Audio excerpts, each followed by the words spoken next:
Hi and welcome to today's video lecture. Today I want to discuss the role of macrophages in cancer, also known as tumor-associated macrophages. What are macrophages? To define what exactly we're talking about. So macrophages are a monocyte that has been in the tissue, and they often help to attack different disease cells. They also will eat the virus or disease cell in order to prevent it from affecting the body in general. Then we want to talk about tumors. They are essentially what we're looking at when we look at cancer.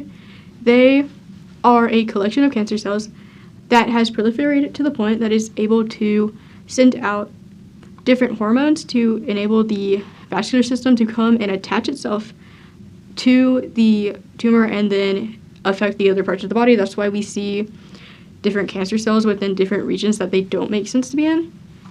And then we want to talk about where cancer comes from. Cancer typically comes from genetics and environmental exposure, and these factors contribute in different portions. Overall, cancer is a mutation that occurs within the body, and it's due to the cell cycle not being able to be regulated as often as it should be.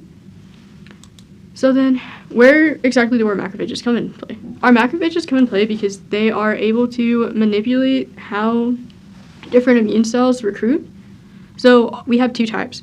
The M2 is able to support to the tumor, and it also causes the immune cells like the T cells and the dendritic cells to basically go away or stay there and not let other cells come through. And this can be done through IL-10 and TGF-beta.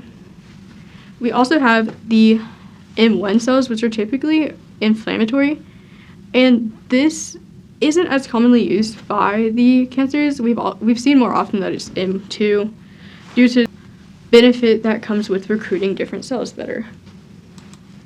So what exactly are we looking at? We're looking at the inhibition of cytotoxic T lymphocytes, which are our T cells, through the aforementioned hormones, but also we see a point where they are able to bypass checkpoints and just continue proliferation. These methods often combine with other things and other conditions that allow the higher consumption of nutrition within the body and cause the degradation that we see within cancer. So this is the list of sources. Hopefully you take away that tumor-associated macrophages are one of the driving factors that we would like to eliminate as far as we've seen. There is current ongoing research, and that research will hopefully take us somewhere great. Thank you and have a great day.